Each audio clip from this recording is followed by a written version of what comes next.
Hola con todos, mi nombre es José y esto es Ecuatorianízate, un espacio donde hablamos con bandas nacionales e internacionales de su obra, de su arte y de sus vidas.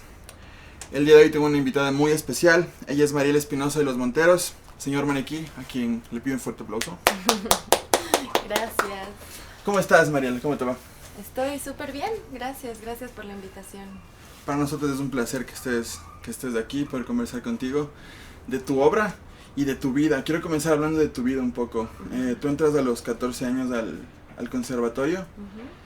¿Y cómo llegas a ese punto en tu vida de decidir estudiar en el conservatorio el arte que, si bien es cierto, tal vez en el medio en el que nosotros estamos es común, porque es a lo que nos dedicamos, pero tal vez de jóvenes no es tan común que la familia acepte o que uno mismo tome la decisión de estudiarlo, porque muchas veces lo ves solo como hobby o como distracción. ¿Cómo llegaste a estudiar música?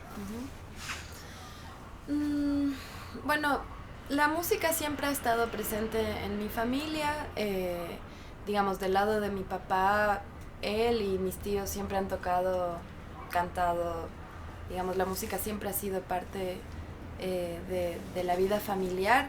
Y del lado de mi mamá también, ella era bailarina, y de ahí, digamos, tengo primas que también se han dedicado a la música, quizás no profesionalmente, pero digamos, siempre estuvo ahí.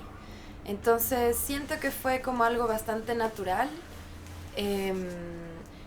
No sé, o sea, creo que tuve la suerte de, desde niña, tener como la intuición de que eso era lo que yo quería hacer. E incluso, claro, ya cuando uno está en el colegio y quizás no se habla de la carrera de música como un camino, digamos, de profesión, sí es verdad que yo estaba quizás por esa razón pensando, bueno, ¿será que yo de grande voy a estudiar, no sé, sociología o algo así? Y en eso una amiga muy cercana, Canela Samaniego, con la que he colaborado en varios proyectos,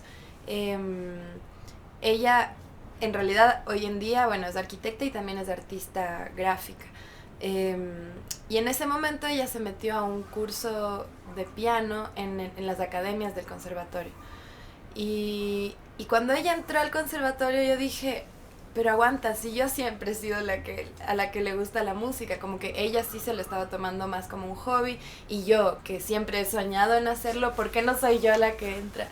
Entonces ahí como que creo que eso fue como un empujoncito de decir, claro, o sea, ¿cómo no me cayó la ficha antes? ¿Cómo puedo empezar a estudiar esto desde ya? Y ahí entré igual a las academias del conservatorio, pero después ya me metí al conservatorio.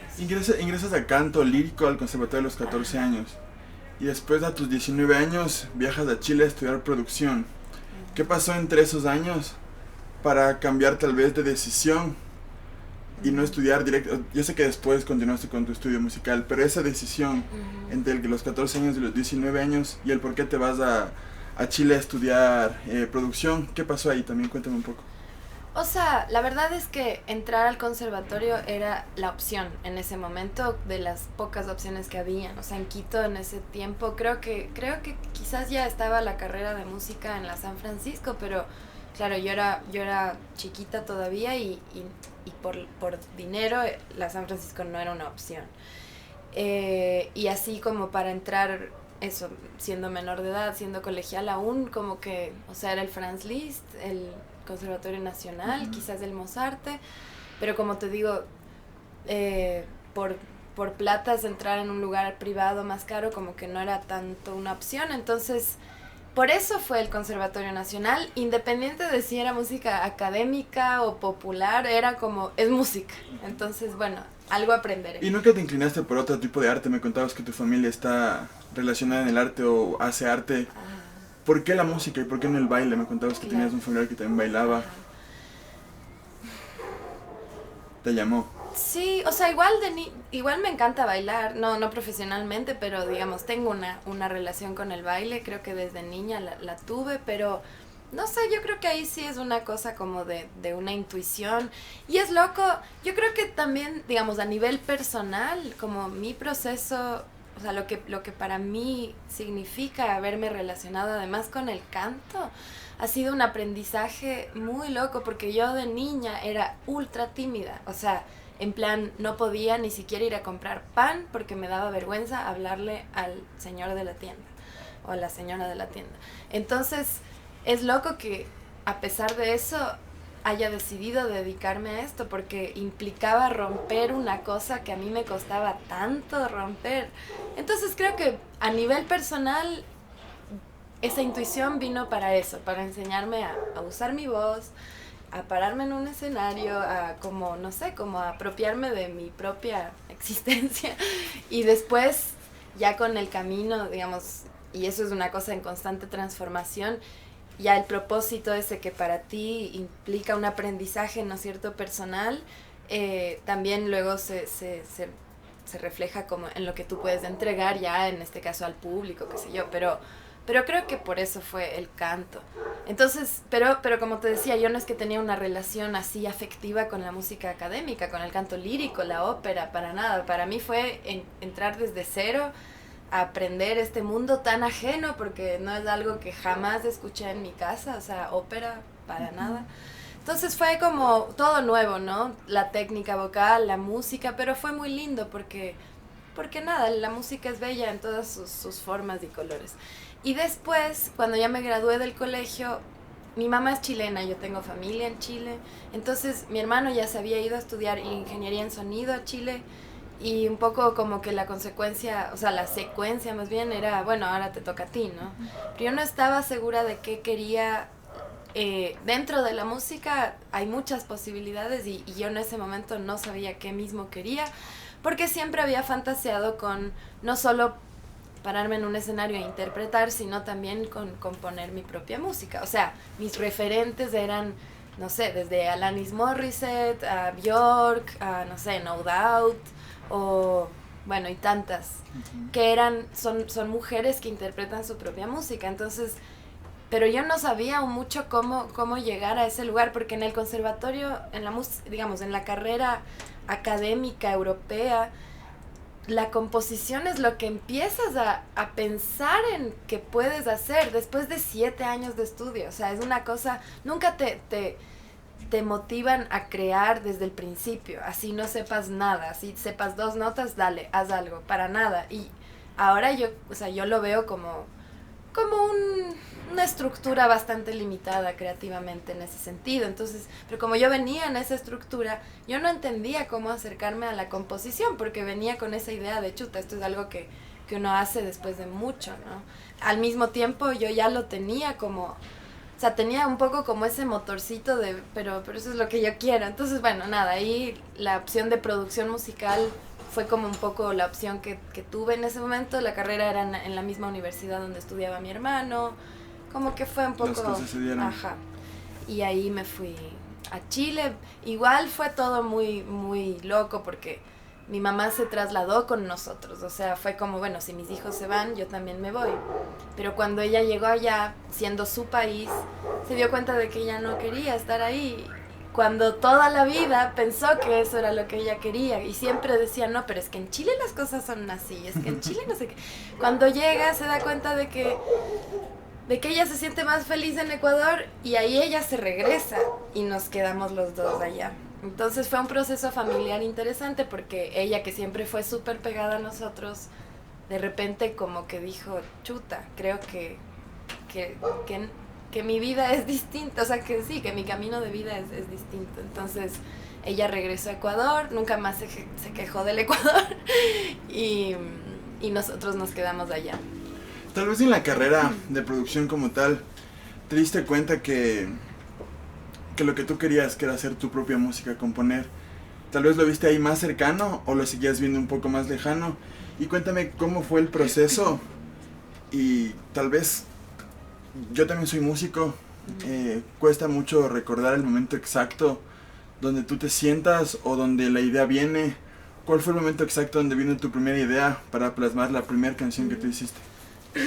Sí me acuerdo. O sea, sí, definitivamente ya en Chile, ya cerca de la producción musical, como que ya se vio como una posibilidad esto de crear, ¿no? Si bien en la carrera casi todos éramos chicos y chicas que queríamos hacer música, nuestra música, no necesariamente la carrera te exigía que tú produzcas tu propia música. O sea, tú podías producir la música de alguien más si querías. Y de hecho, una vez un profesor mío me dijo como, yo canté una canción que produje. Y claro, en ese momento, o sea, estaba en el proceso del aprendizaje vocal, aunque ya había estudiado, igual estaba en proceso.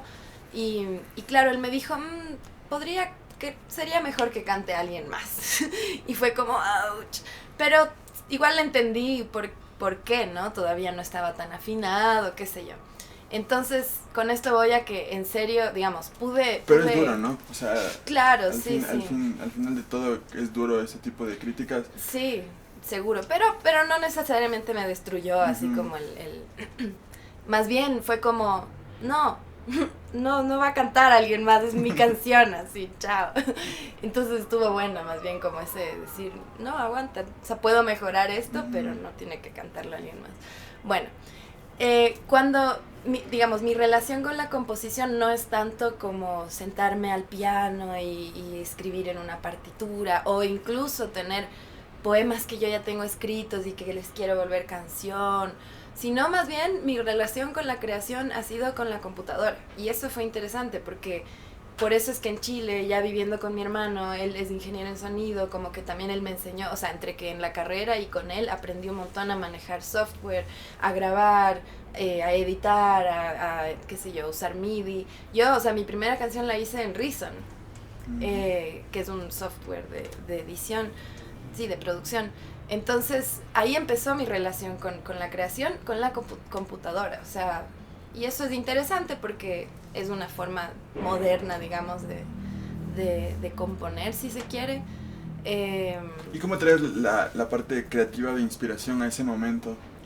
Porque dices que no eres de escribir poemas o de sentarte al piano, o ¿cómo, o sea, qué te lleva a ti a sentarte, o qué te llevó a sentarte frente a esa computadora y abrir el programa y no sé cómo decirlo, y dejarte ser, tal vez?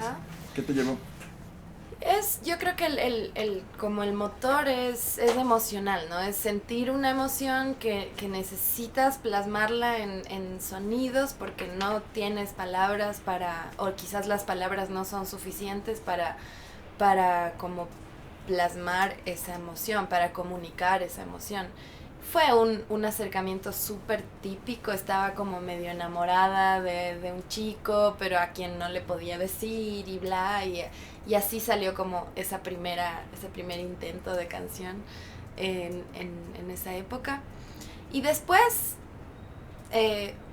y un poco la forma en la que en general me he acercado a la creación. Después he probado, y justo Ábrete Sésamo fue un experimento bien distinto a esto que voy a decir, pero generalmente lo que yo hacía era armar una base sonora, musical, digamos, que puede ser con cualquier instrumento o electrónica, qué sé yo, y con esa como atmósfera que ya relata un poco lo que estoy sintiendo, empiezo a improvisar con la voz y ahí empiezan a salir palabras, y cuando ya tengo algunas palabras, bueno, ahí ya empiezo a construir y a desarrollar una letra más aterrizada, pero y esto es algo que he ido como entendiendo ahora, que mi relación con la música es bastante desde el sonido, o sea, no, a pesar de ser cantante, como te digo, y por eso digo que el álbum Ábrete Sésamo fue un intento súper consciente y súper como con ese propósito de, a ver, quiero relacionarme con las palabras, quiero entender como esta relación con lo poético, pensado desde la palabra, porque yo no lo tengo tanto en mí, no me considero para nada una poeta, porque mi relación es más con el sonido. Muchos, quiero hacer una pregunta, pero para entrar a eso, quisiera que le cuentes a las personas, después de Chile, viajaste también a Argentina, estuviste estudiando también por allá, estuviste en algunos proyectos, y tuviste bandas también aquí, regresaste al Ecuador, y después creas el concepto de Señor Maniquí, que leyendo me pareció un concepto súper interesante, la verdad. Y quisiera que le cuentes a las personas qué es Señor Maniquí y por qué se llama Señor Maniquí, porque son dos preguntas diferentes. Cuéntanos un poco qué es y por qué Señor Maniquí. Señor Maniquí es un poco... es este proyecto que es mío, ¿no? En el que las canciones que yo he sacado vienen de un espacio muy íntimo mío. Entonces, en ese sentido, yo te podría decir que Señor Maniquí era esa primera canción que hice en Chile sin saber nada. O sea, ya ahí, porque esa canción luego no la llevé a Moon, que es mi proyecto de banda, digamos. Ese proceso creativo es totalmente distinto. Hay canciones que yo he hecho y que han llegado a Moon, y otras que no, porque son demasiado íntimas mías. Entonces, Señor Maniquí en ese sentido existió desde esa primera canción y ha sido un proyecto que lo tenía pendiente conmigo misma desde hace muchos años. O sea, cuando yo volví a Ecuador dije, ese es el proyecto que voy a sacar, además de Moon, que ya existía. Y me tomó como 6 años después de que yo volví, realmente decir ya, o sea, tienes canciones ahí guardadas en la computadora como maqueteadas, digamos, ya, o sea, ya es momento. Es un concepto súper amplio, Señor Maniquí. Creo que muchas veces los artistas tienden a tal vez encasillarse ellos mismos. Y lo que me llama la atención de Señor Maniquí es que es un proyecto donde puedes ser, sin encasillarte en un género, en un tipo de música, en un tipo de formato. Vamos a conversar de eso más adelante. Tal vez por tus mismas diferentes formas de crear, dices que te acercas más a la creación mediante el sonido, y dentro del sonido también tienes un montón de herramientas que te ayudan a crear. A lo que voy es cómo tal vez elegir o seleccionar los proyectos que vas a poner en Señor Maniquí, porque si bien es cierto, es un libro abierto, también tiene sus parámetros o no.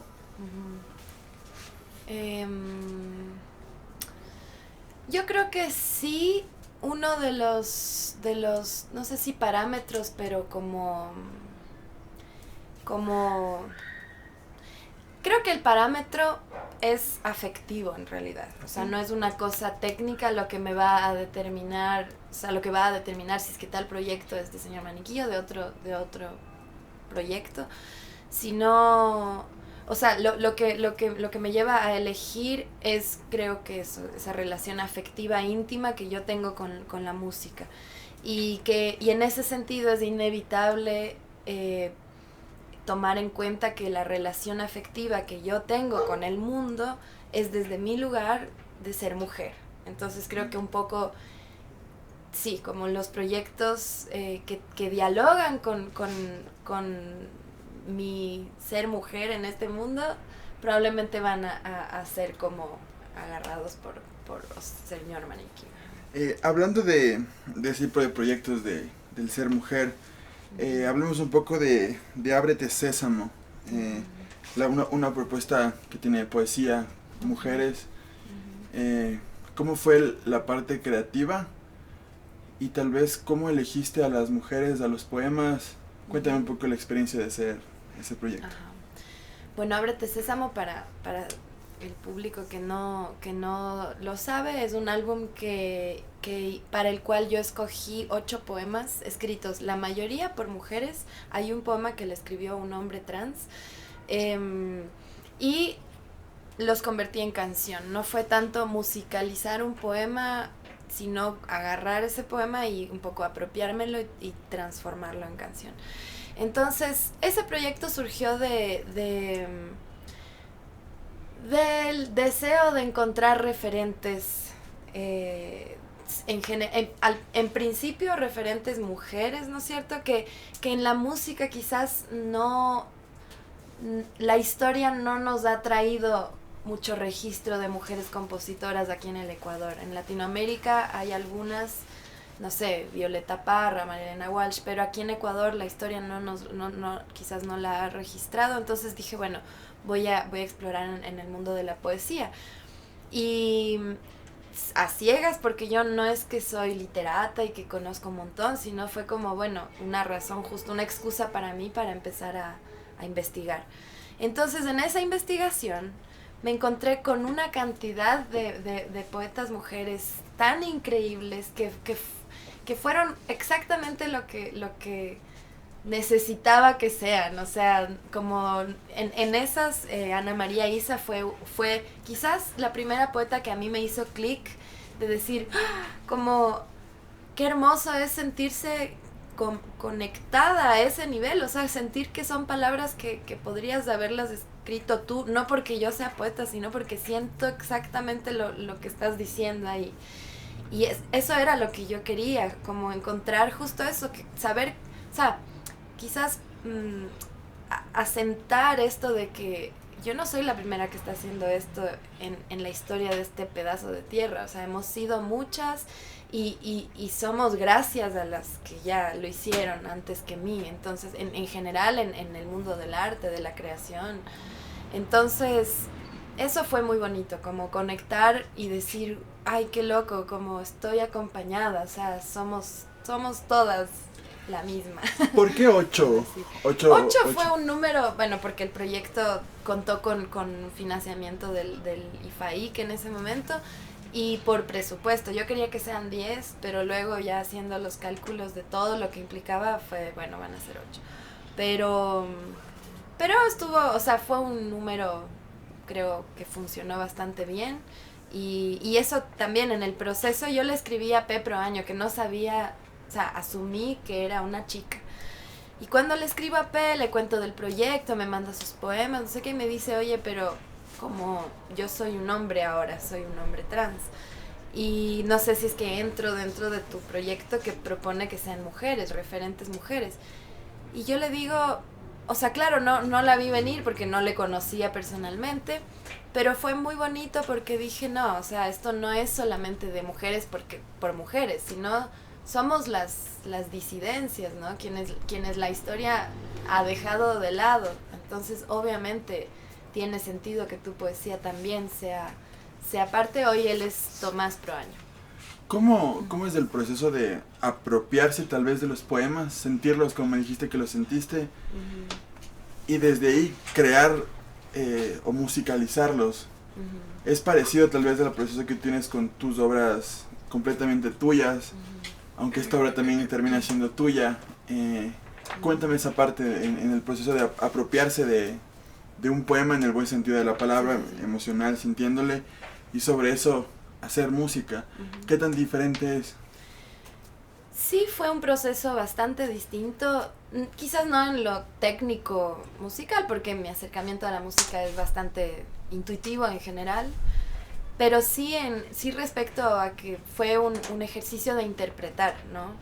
Y ese ejercicio de interpretación es distinto al de creación, al menos en relación a lo vocal. Es decir, yo agarraba el poema una vez que ya había seleccionado qué poemas iba a usar, y un poco trataba de ponerme en el lugar, o sea, de hacerme la pregunta, ¿quién escribió esto y qué le estaba pasando en ese momento? Y para eso tenía que saber un poco de la vida de cada una de las poetas y eso, como tratar de situarme, ¿no es cierto? Y de un poco preguntarme desde no desde lo abstracto solamente, sino desde lo corporal. O sea, esta persona estaba padeciendo, estaba enferma, quizás estaba adolorida, no sé, ¿cómo es el cuerpo de esta persona? Y un poco desde ahí encontrar la voz de esa persona. Lo que yo interpreto, igual, siempre es una interpretación. Y ahí como que empezaba a cantar y a encontrar como la melodía, el timbre y el personaje, por decir, de cada una de... O sea, inclusive dentro del proyecto, cada tema es diferente en su interpretación. Es bien distinto, sí, o sea, yo creo, de hecho, cada canción es bien distinta estilísticamente una de la otra, y si bien eso puede leerse como que el disco no tiene como... O sea, yo creo que el hilo conductor ahí es mi voz, porque sí, yo soy la que está cantando todos los poemas, pero sí me propuse hacer un viaje estilístico bien variado, y eso sí fue una decisión técnica consciente, es decir, quería que cada canción esté en una tonalidad distinta, en un compás distinto, en una velocidad distinta, que el punto, por ejemplo, usé instrumentos distintos como punto de partida para cada idea. Una nació en guitarra, otra nació en piano, otra nació en sintetizador, otra solo en voz. ¿Qué tanto equilibras de esa parte? Se me hace muy, muy interesante. Lo poco que hemos conversado, creo que eres una persona que siente mucho las cosas, pero que al mismo tiempo ahorita me hablas de cosas un poco más teóricas. ¿Cómo equilibras esos dos aspectos en la balanza? ¿Te inclinas siempre un poco más por lo que sientes? ¿O si le echas un poco más de cabeza tal vez a la parte teórica? Tal vez en porcentajes me puedes decir, ¿estás un poquito más inclinada a sentirlo o te gusta un poco más la teoría y hablar de eso? Y hacer eso, perdón. Yo creo que soy bastante más intuitiva que racional, pero sí, o sea, yo creo que siempre el inicio de las ideas es pura intuición, y una vez que ya tengo una idea que siento que funciona, con la que conecto emocionalmente, para desarrollarla uso herramientas técnicas que igual las uso desde un lugar bastante libre y bastante, a pesar de que son herramientas técnicas, intuitivo. Porque, por ejemplo, sí, o sea, capaz que yo me propongo, ok, voy a usar esta escala o esta progresión armónica, pero yo no es que, no sé, no te puedo decir que yo domino como todo ese lenguaje más técnico. Entonces es una mezcla de lo que creo que estoy haciendo, okay, mientras me sirva para desbloquear. Y si hay algo que ya, no sé, por ejemplo, yo no soy guitarrista, pero uso la guitarra, entonces sí, ahí sí voy o sea, armo los acordes entre con el piano y con una app, o sea, no tengo okay, ningún lío con usar ese tipo de herramientas, o incluso de usar referencias también, como, a ver, quiero que, o sea, ya tengo esta idea, no sé bien por dónde desarrollar una segunda parte, entonces me pongo a escuchar música que creo, canciones que puedan estar como en ese lugar. Y lo mismo, si yo, o sea, yo no le tengo miedo a hacer como un intento de copia, porque soy tan mala copiando que sé que solo me va a ayudar para como desbloquear un proceso. Nunca me va a salir una idea mía igual a la de otra persona. Entonces te puedo decir incluso qué referencias usé para cada canción, porque sé que no es que va a dejar revelado que copié una cosa a otra, sino que son inspiraciones que uso. Se ve una pregunta cortita. ¿Tú crees que ya todo ha sido creado? No. ¿No? Yo creo que me voy a poner súper existencial, pero yo creo que la existencia misma está en constante movimiento y en constante transformación. O sea, mira cómo en las Olimpiadas cada año admiten deportes nuevos y se inventan deportes nuevos. O sea, yo he visto unos deportes, quizás no olímpicos, pero que no tenía idea que existían, y es como, es tan increíble como... Y son reinvenciones con elementos que ya se han visto, ¿no es cierto? Parkour, con las cogidas, con no sé qué, y de repente, ¡pa!, un deporte nuevo. Sí es un remix, ¿no? Siempre estamos remixeando lo que ya existe, pero sí que podemos seguir creando cosas. Hay nuevas mezclas, creo yo. Hay nuevas conjunciones de cosas. Y quisiera hablar un poco más para ya después de entrar netamente a hablar del festival. Háblame un poco de Fragmentos Sagrados. Cuéntame un poco qué es eso. Fragmentos Sagrados es un proyecto que se presentó, es un film concierto que se presentó en el festival Música Ocupa, que es un festival gestionado por Inconcerto, el colectivo y ensamble de cuerdas de Inconcerto, que se presentó recién, hace unos 2 meses quizás. El 17 de junio. Ajá. Pero que todavía lo vamos a presentar. No lo hemos subido a internet entero porque queremos moverlo un poco en festivales, queremos ver si lo pasamos en el 8:30 o en algún cine, pero pronto en algún punto va a estar para libre acceso. Ahora, este film fue el resultado de una cadena de cosas. A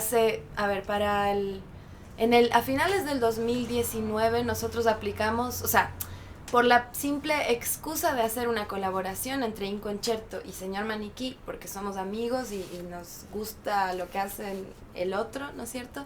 Dijimos, ok, colaboremos. busquemos una excusa para colaborar y poder financiar esta colaboración, dale, apliquemos al Festival de Música Sacra del 2020. Para ese festival como que aterrizamos esta conceptualización, ¿no es cierto?, que relacionaba lo mestizo con lo sagrado, y a partir de ahí como que escogimos un repertorio bastante variado, justo por el mestizaje, pero siempre en diálogo con lo sagrado y con el lugar de la mujer dentro de lo sagrado. Y en eso también usamos, o sea, siempre estuvo tomada en cuenta alguna parte del repertorio de Señor Maniquí. Por ejemplo, Lumbre es una canción que compuse con el poema de Sarawi Andrango, que es una poeta quichua cayambi, que como que plasma muy claramente la cosmovisión andina desde lo espiritual, desde lo sagrado. Entonces, esta idea de lo mestizo y lo sagrado también abrazaba cosas que yo ya había hecho antes. Y bueno, ahí era solo un repertorio para el festival. En eso el festival se canceló, porque era el año de pandemia, 2020. Pero decíamos, chuta, pero ya conceptualizamos y ya armamos todo esto. Bueno, apliquemos a los fondos del IFSI, como Inconcerto y Señor Maniquí. Y nos salieron esos fondos, entonces ya esto se convirtió en un film, porque claro, el formato pandémico es video. Y como somos unos embalados, terminó siendo un film, o sea, súper cinematográfico. O sea, no fue solamente, bueno, grabemos el concierto, sino que, o sea, terminó siendo un trabajo poético con una locación y un vestuario tan bellos y tan, no sé, como eso, como que terminó siendo Fragmentos Sagrados, esta como obra. Yo creo que es una obra, eso, film concierto es como la forma que mejor hemos encontrado para describir lo que es. Y también este año participamos en el Festival de Música Sacra, porque finalmente se hizo, y con los grupos que tenían que haberse presentado en el 20. Entonces, nada, terminó siendo una colaboración muy bonita con Inconcerto.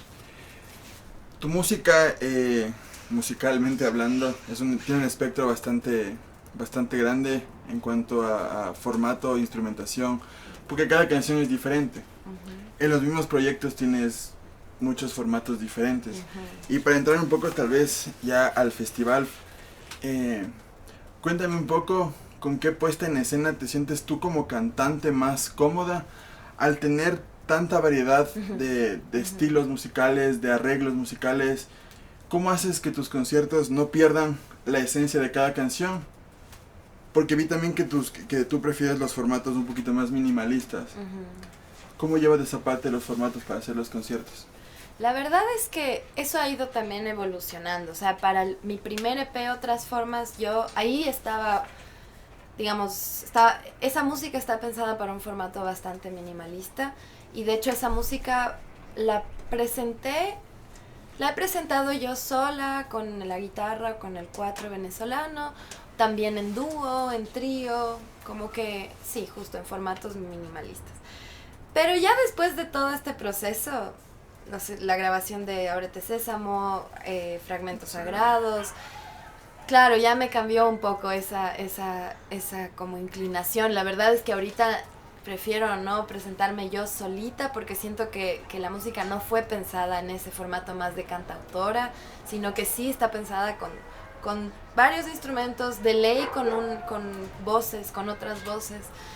Entonces, para el festival, lo bonito fue que un poco pude como compartir con músicos con los que he estado colaborando últimamente. Fidel Minda es uno de esos músicos que fue parte de Fragmentos Sagrados. Yo he cantado su música como Pitecus, hemos hecho esa colaboración. Entonces se sentía muy natural que él toque la batería para la grabación del festival FFF. También he colaborado justo por Pitecus con Matías Alvear, que, o sea, los dos son tremendos músicos y amigos. Bueno, Jofiel y Casa, él sí que ha estado conmigo desde que empecé a montar en vivo mi música de mi primer EP. Y Denise Santos, que es otra así como reina de la música quiteña, que también es una gran amiga y que desde la época de Otras Formas me empezó a acompañar con coros, y bueno, en esa época también tocaba otros instrumentos. Entonces ese es el formato con el que pude armar la música para el festival.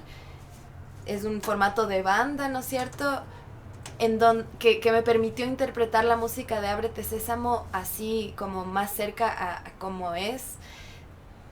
Si bien igual hay una vuelta ahí porque para el álbum Ábrete Sésamo usamos bastantes sintetizadores, hay bastante como electrónica.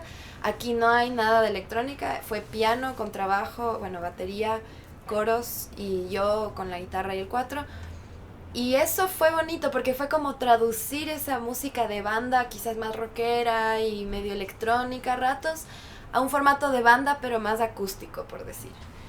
Y claro, como son tremendos músicos, o sea, el Mati a veces agarraba el arco y simulaba un sinte, pero con el contrabajo tocado con arco. Sí, o la Denise hacía voces que eso igual, emulaban un sinte, pero con la voz. Entonces es una mezcla súper bonita y súper orgánica dentro de todo, como que me encantó, la verdad. ¿Mantienes en este concierto, mantuviste la estructura original de los temas o también jugaste con eso? O sea, jugaste también con, no sé, la parte A, B, ya no, sino ir de un al coro, hacer tal vez fusionar canciones o es netamente cómo es el tema, cómo fue grabado el tema. En ese sentido sí, las estructuras son más o menos las mismas, en general las mismas, quizás algunas duraciones cambian un poquito, pero sí, las estructuras son las mismas. Y también toqué un par de canciones de otras formas, toqué algunas canciones de Ábrete Sésamo y también toqué una canción sola en el piano que no está en ningún disco, que se llama Útero Mío, que es una canción que fue una colaboración con Elsie Suquilanda, que es una de las poetas que están en Ábrete Sésamo, pero para esta canción yo no usé un poema de ella, sino que ella me pidió que le haga una canción a su útero porque estaba despidiéndose de su útero, tuvo que hacerse una operación y nada, ella como es así mágica y ritualística en su forma de ser, esa era como una especie de ofrenda para despedir a su útero. Entonces compuse esa canción como a petición, digamos, de ella. Y vamos a escuchar esa canción en el festival. En el festival, sí. Para finalizar, agradecerte con tu tiempo por esta conversación. Estuvo me gustó mucho a mí. Espero que a ti también. Sí, obvio, gracias. Quisiera que invites a todas las personas a que vean el festival el 11 y 12 de septiembre y que te sigan en tus redes sociales y que también sigan en las redes sociales del festival. Bueno, nada, muchas gracias a todas las personas que estuvieron escuchando esta entrevista tan bacán. Agéndense el 11 y 12 de septiembre que se va a transmitir virtualmente el Festival FFF, para el cual, nada, armamos este formato del que estaba hablando y disfrutamos mucho haber tocado. Y síganme en mis redes, pueden encontrarme como SR Maniquí o sr.maniquí en Facebook. Ahí estaré como posteando toda la información y asimismo a las redes del Festival FFF para que se enteren del montón de otras bandas que van a ser parte del cartel y que están excelentes, nacionales e internacionales. Muchas gracias, esto fue Ecuatorianízate, un abrazo a todos, yo soy José, Mariela, un abrazo, hasta la siguiente.